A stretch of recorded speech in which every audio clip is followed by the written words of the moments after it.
Aujourd'hui, la démocratie est moribonde. La démocratie est censée être le gouvernement du peuple, par le peuple et pour le peuple. Pourtant, des millions de gens ont beau manifester contre la guerre, tous les gouvernements des pays riches envoient des troupes en Irak et en Afghanistan. À travers le monde, les gens disent « Empêchez les grandes banques de continuer à voler notre argent ». Mais les gouvernements se bornent à renflouer les banques et les gens se retrouvent plus vulnérables encore. Quand des entreprises influencent chaque décision gouvernementale, quand des lobbyistes se substituent au peuple, on obtient un gouvernement des entreprises, par les entreprises et pour les entreprises.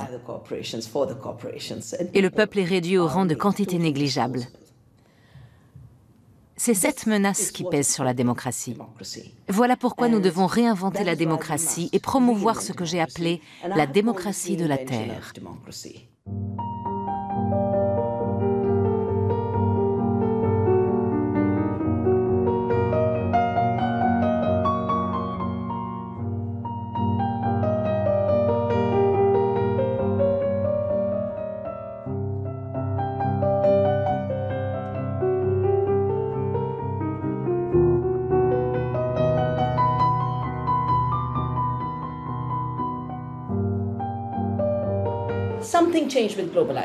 La mondialisation a changé la donne.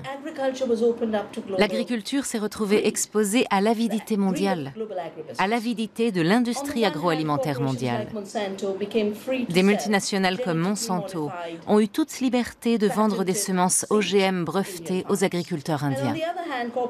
Et parallèlement, des multinationales comme Cargill ont pu faire du dumping sur le marché indien et donc réduire le prix du coton, du pétrole, entre autres.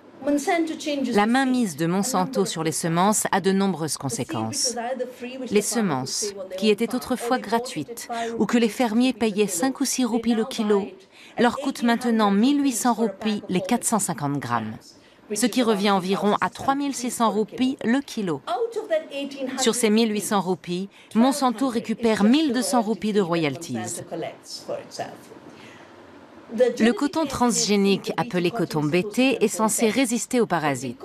Mais comme cette technologie est violente et peu fiable, elle perturbe les mécanismes de défense propres à la plante, qui se retrouvent menacés par d'autres parasites. Quant au parasite ciblé, le ver de la capsule, il a maintenant développé une résistance. En fait, les attaques parasitaires augmentent.